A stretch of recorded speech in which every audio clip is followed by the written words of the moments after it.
Hey guys, Tony here. Hope you're doing well. Hope your weekend is going well. It's Saturday, February 9th. We got some bullish statements from the SEC. So it seems the sentiment from the SEC is changing to being more in favor of crypto. But before I go further, this is not financial or investment advice. If you're not subscribed, hit that subscribe button, also the thumbs up button. Now, yesterday on the SEC.gov, a speech from Hester Peirce, crypto mom, was published. It says remarks at protecting the public while fostering innovation and entrepreneurship. First principles for optimal regulation at the University of Missouri School of Law. So this is Hester's speech. Now, security tokens on Twitter here, which is Security Token Academy, which is leading educational platform, which is the leading educational platform for the security token industry. They pulled all the respective takeaways from her speech. So let me go through it here, guys. SEC Commissioner Hester Peirce, when tokens are not being sold as investment contracts, they are not securities at all. That is a big statement. Tokens sold for the use in a functioning network rather than as investment contracts fall outside of the definition of securities. And this is what the Token Taxonomy Act is looking to essentially establish. You cannot use 70-year-old securities laws that apply to stocks for utility tokens. So that would go down the list from your Stellar Lumens to your XRP to whichever, right? They are not sold as investment contracts. Sure, there's some value and there's some speculative value behind them, but there's speculative value behind any asset, right? However, I don't have rights to that as a stockholder would when I buy a utility token. For example, if I own XRP, I don't have rights to dividends payout or any say as a stockholder, right? Ripple itself is a company, and likewise this goes for like Stellar Lumens and other tokens of the same nature. So great to hear this come directly from one of the commissioners. Now, there's more to this tweet, and I don't want to take the entire time to read through this. I would rather put a link in the description for you guys to read through it and also to read through her full speech. So, but the big takeaway is this right here. This is a great sign, guys. Great sign, because we also saw that Robert J. Jackson Jr., the other SEC commissioner, recently in a speech, an interview, said, eventually I do think someone will satisfy the standards that we've laid out here. And he says, I hope so. Yes. So he said there'll be an eventual Bitcoin ETF approval. So we are seeing positive and bullish sentiments from these folks. Now, do we have an exact timeline of when these things are going to play out? No, but at least we're making progress, because where does this have to start? Here. The education has to start here, the understanding. And once these people get a grasp of what's happening here, then they can execute on the law. Then they can execute on approvals and all of that good stuff. Now we know the Bitcoin ETF is being held up because of the waiting for SEC to review and approve. But we know that recently the Van Eck folks refiled as soon as the government opened. And then we saw the NYSE ARCA. Those folks also filed their own Bitcoin ETF application. So some things are in the motion here. But also what I want to share with you guys is all the respective bills that are being put forth on in Congress for approval as it relates to digital assets, virtual currencies, and so forth. Now, many of you know about the Token Taxonomy Act, right? Being headed up by Warren Davidson and Darren Soto. Now, you can simply go to congress.gov and search currencies. That's what I did. And then you'll see all these bills, because there's more than one. The biggest being the Token Taxonomy Act, but there's also expressing support for digital currencies and blockchain technology. This was introduced by Tom Emmer. We've talked about him. There's also the U.S. Virtual Currency Market and Regulatory Competitiveness Act of 2018, Darren Soto. There's also to promote the United States competitiveness in evolving global virtual currency market, Darren Soto. So there's bills upon bills, even some to protect consumers and also make sure that terrorists and people who are looking to do bad things are not using virtual currencies, cryptos, obviously, to do that. So we are seeing a move in the right direction, guys. It's just a matter of being patient, and let's take it easy and understand where we are in the timeline. We're very early. This is like 1995 of the internet days, where folks are still trying to wrap their head around, what is going on here? How does this work? What's the implications? But guys, we're seeing some bullish sentiments from the SEC, and it looks like we have some champions. We know about Hester Peirce, but now we have Robert J. Jackson Jr. I'm hoping Jay Clayton would also change his sentiment. I know he's been kind of on the fence, even though he's been at some of the crypto events speaking. But let's see how this plays out. But at least guys, this right here is a game changer. If you are, as soon as they say cryptos and these utility tokens are not securities, the floodgates are going to open big time. Because, and I'm not saying that just because of XRP. There's so many other cryptos that are in the same nature where certain companies don't want to touch them, investors don't want to touch it yet. And for example, XRP, right, with Ripple, certain banks in the United States, I would say probably all of them, don't want to say, hey, we're using XRapid or we're doing this. They're not going to announce until there's regulatory clarity around this. So, but guys, this is very good news. Let's be patient and let it all play out, but definitely big stuff happening here. Now, we got some Swift trying to do some damage control, guys. They released a statement saying Swift claims blockchain isn't the answer. Really? Blockchain isn't the answer. And their payment tracking technology could threaten Ripple. So they're talking about their GPI, which is what they scrambled and put together as soon as they saw Ripple's blockchain technology and XRapid protocol, which leverages XRP. So the article goes to say, we're gonna speed up the communication process so it's same day and blah blah blah. Ripple's technology is gonna disrupt the hell out of stuff. It's already doing it, and it changes the whole transaction period from 3 to 5 days to seconds and minutes. Now, Swift is trying to say, yes, same day. Now, something the article here calls out, while GPI is not, listen to this, while GPI is not capable of speeding up payments, so you see, it doesn't actually solve the problem. It does so indirectly by ensuring they are confirmed by banks within the same day. So you see, it's kind of a band-aid, kind of a quick fix that they put together here. They scrambled to put together. But blockchain, whether they like it or not, is going to disrupt many industries. And I liken this, as far as an analogy, many of you have seen this this video where Steve Ballmer is laughing at the iPhone, saying, no one's going to pay for that, blah, blah, blah, it doesn't have a keyboard. And what happened? I think the rest is history, right? Even the Windows Phone is dead right now when they try to bring in their own version later on. So I liken it to that. I think if many of you understand technology and disruptive technology and the changes we saw with Blockbuster and Netflix and all that, right? And music, like your music stores who didn't move online and in iTunes and so forth disrupted them. So Swift is going to get disrupted. We're seeing all these banks and institutions and, central banks and all these folks, the IMF working with Ripple, and Swift is like trying to stay relevant. But as just a clear call out, I don't even need to read the rest of the article for you guys to know. While GPI is not capable of speeding up payments. And that's what Ripple is doing. The future and what Ripple is trying to do is move money the same way information moves, at the same pace. I can send you a text within seconds. Money should be able to move the same way.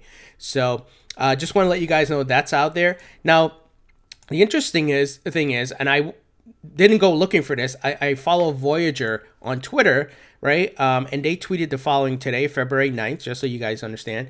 A article about Ripple talking about cross-border payments need modernization. All infrastructure leaves consumers paying hefty fees and waiting days for fund transfers to settle.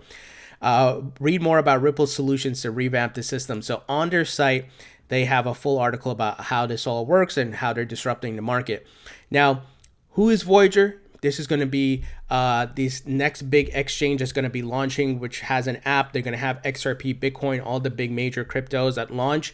And if you recall, they're founded by one of the founders of Uber, and I think one of the guys from E-Trade as well. So this is a powerhouse company that's getting ready to launch this year. So even they and these folks are recognizing what's happening. So now, interesting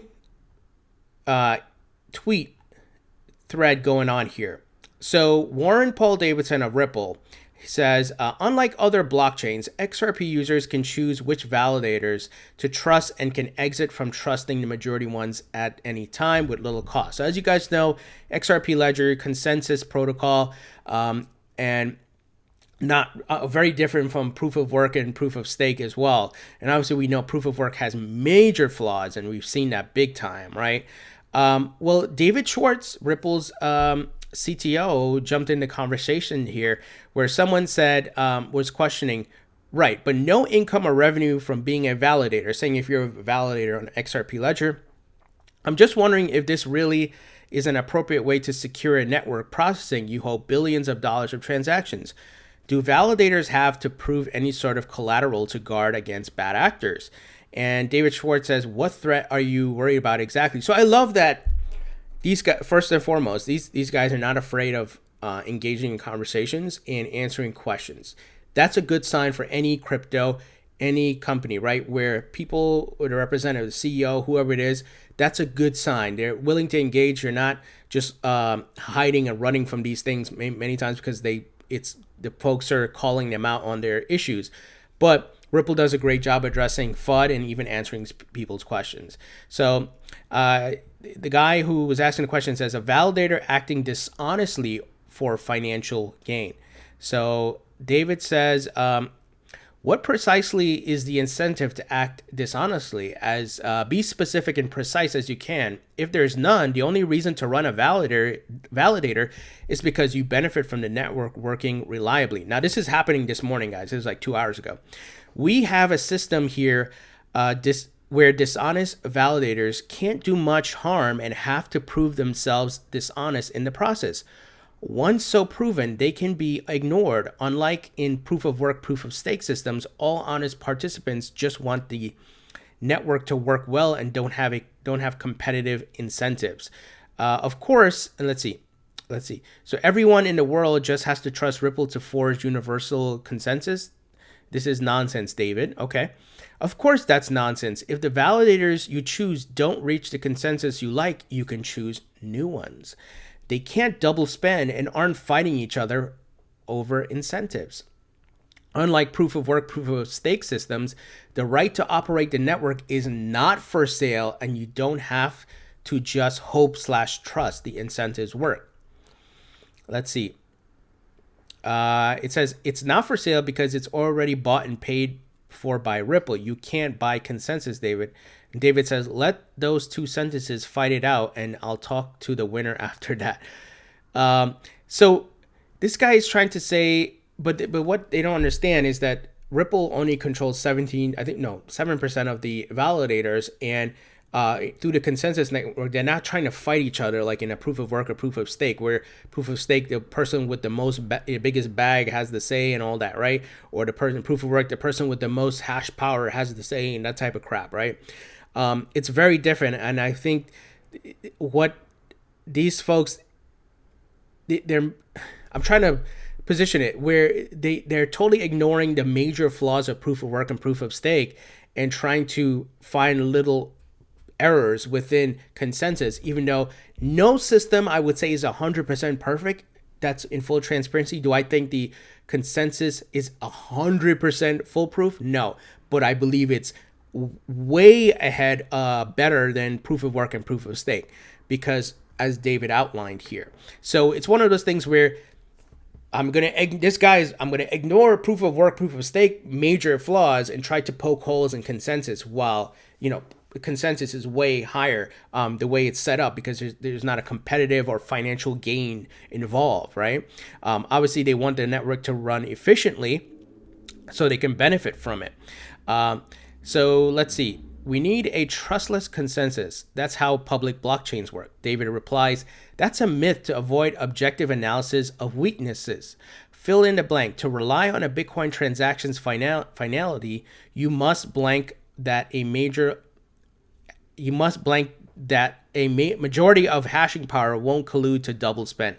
So obviously, we know about the double spending thing. If you have money, you can go on the Bitcoin network or Ethereum, and we just saw Ethereum Classic, and take it over, attack it, double spend, and do it very easy. It's just a matter of money, right? Hash power.